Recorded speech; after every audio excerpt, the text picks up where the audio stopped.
बिस्मिल्लाहिर्रहमानिर्रहीम। मेरा आज के पैगाम साउथ एशिया के तमाम लोगों, वेस्ट अफ्रीका के तमाम लोग और नॉर्थ ऑस्ट्रेलिया के तमाम लोग जितने भी हैं उन सब के लिए मेरा ये पैगाम है। देखिए, आज से 2 दिन बाद यानी संडे को 21 जून को सोलर इक्लिप्स होने जा रहा है। वो स्टार्ट होगा सुबह 9:15 से और चलेगा तकरीबन 3 o'clock तक, और ये इंसानी आंखों के लिए विजिबल जो है वो 12 PM पे होगा। इसके हवाले से मैं आज आपको बताऊंगा कि सोलर इक्लिप्स है क्या, ये सोलर इक्लिप्स होता कैसे है और ये कैसे नुकसान देता है इंसानी सेहत को, ह्यूमन हेल्थ को कैसे अफेक्ट करता है। देखिए, सोलर इक्लिप्स जिसको उर्दू में सूरज ग्रहण भी कहते हैं, ये होता तब है जब सूरज और दुनिया के दरमियान जो है चांद आ जाता है, और ये बहुत ज़्यादा रेयर एस्ट्रोनॉमिकल इवेंट है। इस तरह के 2 इवेंट्स हैं जिसको एक को सोलर इक्लिप्स कहा जाता है, दूसरे को लूनर इक्लिप्स कहा जाता है। लूनर इक्लिप्स जो है वो रेयर नहीं है, वो होता रहता है, और सोलर इक्लिप्स जो है वो साल में 1 दफ़ा या 2 दफ़ा, इससे ज़्यादा नहीं हो सकता। और ये बहुत ज़्यादा, जिस तरह मैंने बताया, रियल एस्ट्रोनॉमिकल इवेंट है और बहुत ज़्यादा नुकसानदेह भी है। इसके हवाले से मैं आज आपको बताऊंगा। ये होता ऐसे है जिस तरह मैंने पहले बताया कि सूरज और दुनिया के दरमियान में चांद आ जाता है, जिसकी वजह से एक ख़ास इलाका दुनिया का, उस पे जो है चांद की मतलब सूरज की रोशनी उस इलाके तक नहीं पहुंच पाती, और चांद की जो शैडो होती है, जो साया होता है, वो उन इलाकों के ऊपर पड़ती है। और जिस तरह मैंने स्टार्ट में कहा कि मेरा ये पैगाम वेस्ट अफ्रीका के, नॉर्थ ऑस्ट्रेलिया और साउथ एशिया के लोगों के लिए, मैंने उनका जिक्र इसीलिए किया क्योंकि इस दफ़ा 21 जून को 2020 को जो सोलर इक्लिप्स होने वाला है वो इन इलाकों के ऊपर होगा। और देखें, इस सोलर इक्लिप्स के फिर आगे 4 मुख्तलिफ पार्ट्स होते हैं, उसके हवाले से हम बाद में जिक्र करेंगे कि वो पार्ट्स क्या होते हैं और इससे दुनिया को किस तरीके से डैमेज होता है या दुनिया को क्या असरात इसके मिलते हैं। ये जिस तरह मैंने बताया, स्टार्ट होता है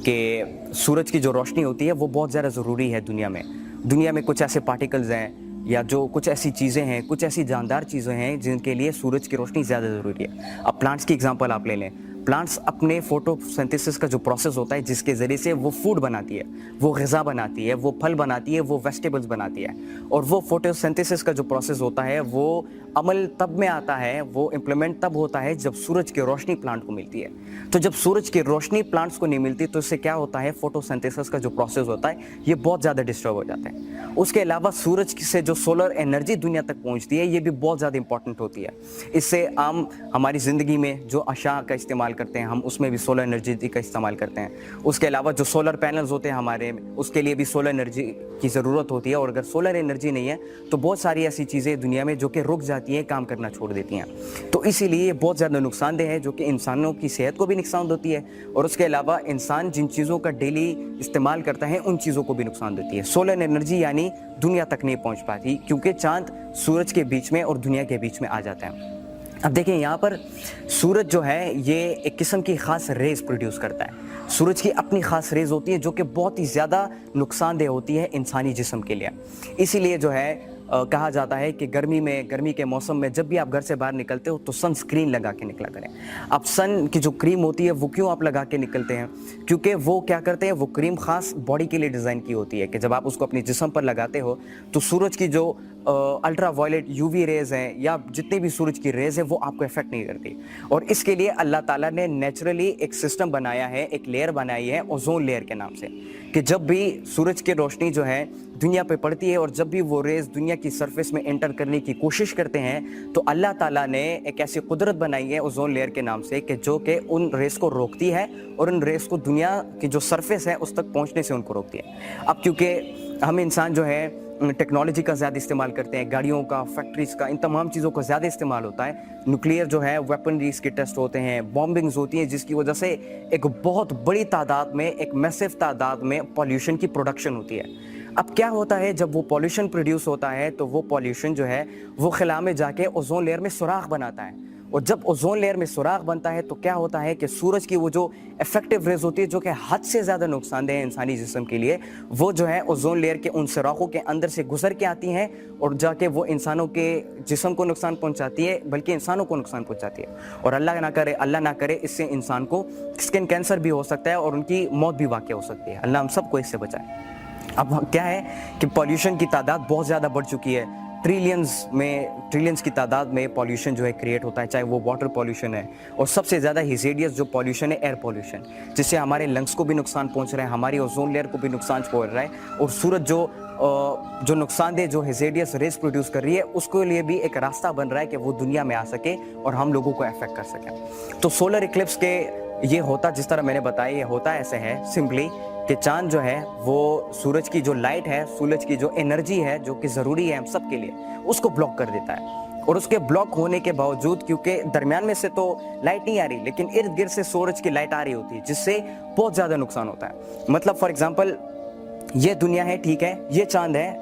ये चांद है, चांद बहुत छोटा है दुनिया से, और फिर ये सूरज है जो कि बहुत बड़ा है। अब ये सूरज रोशनी यहाँ पे पास कर रहा है, ठीक है, ये सूरज की रोशनी यहाँ पर तो आ रही है और दुनिया का ये इलाका ब्लॉक हो रहा है, लेकिन बाकी इन इलाकों को तो रोशनी जाती है, ठीक है। तो क्या होता है कि जब वो रेज यहाँ पर आती है तो वो रेज इससे टकरा कर इस तरफ चली जाती है। तो क्या होता है, यहाँ पे तो वो रेज नहीं पहुंच पाती, लेकिन क्या होता है कि जो नेगेटिव और जो खतरनाक रेज होती है सूरज की, वो इस चांद से टकराकर, चांद की सरफेस से टकराकर अर्थ के जो इन इलाके हैं, ये इलाका तो छुपा हुआ है चांद की शैडो से, लेकिन बाकी के इलाके दिखाई देते हैं, जिसकी वजह से एक तादाद होती है रेस की अपनी, लेकिन वो तादाद ज़्यादा हो जाती है। जब एक हद, मतलब वो तादाद हद से ज़्यादा हो जाती है तो बहुत ज़्यादा नुकसानदेह होती है। इससे बहुत ज़्यादा इफेक्ट हो सकता है हमारी मतलब सोलर एनर्जी पे भी बहुत ज़्यादा नुकसान हो सकता है। उसके अलावा हम इंसानों पर जो कि इस रोशनी के बाहर रह रहे हैं, उनको बहुत ज़्यादा नुकसान इससे हो सकता है। अब इसके पार्ट जो मैंने स्टार्ट में आपको बताया कि फिर इसके सोलर इक्लिप्स के 4 हिस्से होते हैं, 4 तरीकों से सोलर इक्लिप्स होता है, उसके हवाले से मैं आपको बताता हूँ। सबसे पहला जो सोलर इक्लिप्स होता है,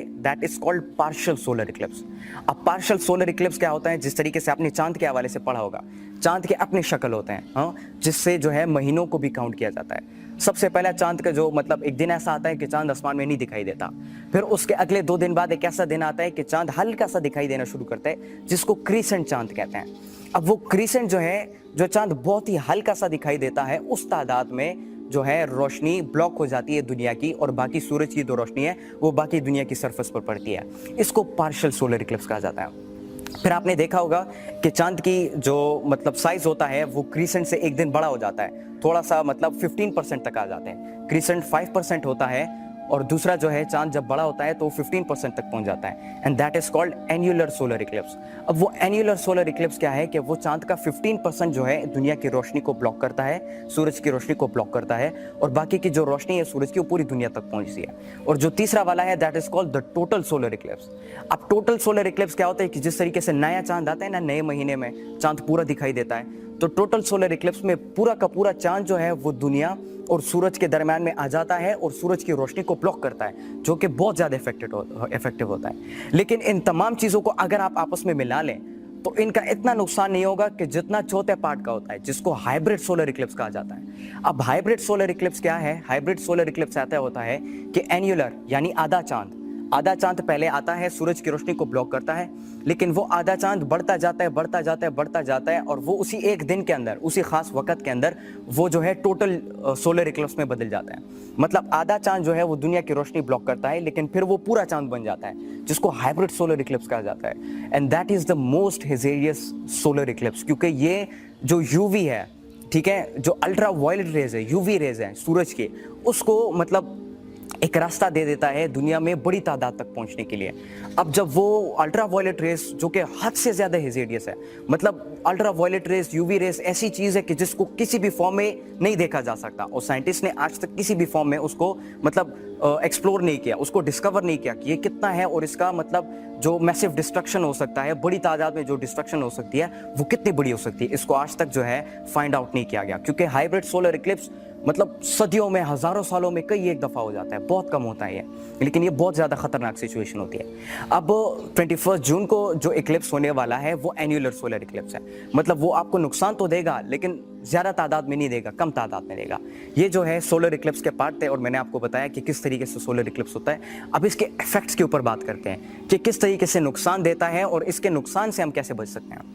देखें, आप लोगों ने कभी नोटिस किया होगा, हमारी ये जो आंखें होती हैं, ठीक है, ये जो कॉर्निया है, इसके अंदर ब्लैक डॉट होता है, उस ब्लैक डॉट को रेटिना कहा जाता है। और रेटिना असल में उस ब्लैक डॉट को भी कहते हैं, लेकिन उस ब्लैक डॉट के साथ एक लेयर होती है जो कि मदद करती है आंखों, मतलब जो हमें जो भी चीज़ें नज़र आती है ये उस रेटिना की वजह से नज़र आती है। असल में हमारी इंसानी आंख जो है ये हर एक चीज़ को उल्टा देखती है। मतलब अभी जो आप मुझे देख रहे हो, मैं अभी ऐसा नहीं हूँ, आपकी आंखों में मैं अभी उल्टा खड़ा हूँ, मैं अभी उल्टा आपको नजर आता हूँ। ये साइंटिफिक प्रूफ है, बहुत से साइंटिस्ट ने इस पर रिसर्च किया और सब लोग इस बात को मानते हैं। अभी मैं आप सब लोगों को इस रेटिना के ज़रिए से उल्टा नज़र आता हूँ, लेकिन हम सीधा एक दूसरे को कैसे नज़र आते हैं, हर एक चीज़ सीधी हमें कैसे नज़र आती है, ये रेटिना असल में हमारे माइंड तक मैसेज ले जाती है। और ये माइंड जो है, जब माइंड तक मैसेज पहुँचता है, माइंड इसके ऊपर एक्शन लेता है और फिर आके वो आइस को वापस रिस्पॉन्ड करता है, जिससे आइस के अंदर फिर खास एक लिक्विड होता है और ख़ास एक जगह है आई के अंदर जो कि हमारी उस विजिबिलिटी को रेटिना के ज़रिए से स्ट्रेट कर देता है, सीधा कर देता है, और फिर वो दोबारा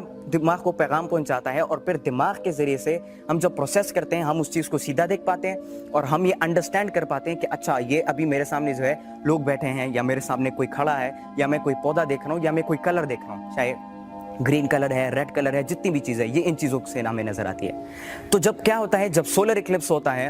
वैसे कहा तो जाता है कि नॉर्मली भी जब आम सूरज निकल आए उसको भी नहीं देखना चाहिए, बहुत ज़्यादा इफेक्टिव है, लेकिन सोलर इक्लिप्स से अपने आप को बिल्कुल बचा के रखें, बहुत ज़्यादा अपना एहतियात करें। जिस तरीके से कोविड-19 से बचने के लिए आप घर से मास्क पहन के निकल रहे हो, तो जब ये सुबह 9 बजे संडे के दिन जब ये स्टार्ट हो जाए और दोपहर के 3 बजे तक अगर आप घर से निकलते हो तो कोशिश ये किया करो सन ग्लासेस पहन के निकलें। सन ग्लासेस से क्या होगा कि सन ग्लासेस के अंदर जो एंटी मतलब सन की एक फिल्टर लगा होता है उसके अंदर, ठीक है, वो डार्क फिल्टर होता है। उस फिल्टर से क्या होता है कि अगर आप सूरज को देखते भी हो वो ज्यादा नुकसान आपको नहीं देखता, लेकिन फिर भी सन ग्लासेस पहनने के बाद भी उसको देखने से गुरेज करें। आप जो है अपना ख्याल रखें और उसको देखने से गुरेज करें। ये आपके मतलब आंखों पे इतना अफेक्ट कर सकता है ये कि आपको अंधा भी कर सकता है। आपकी आंखों की जो नजर है वो भी इस अल्ट्रा वायलेट रेज, सूरज की जो रेज होती है और सोलर इक्लिप्स की वजह से चली जा सकती है। और दूसरी बात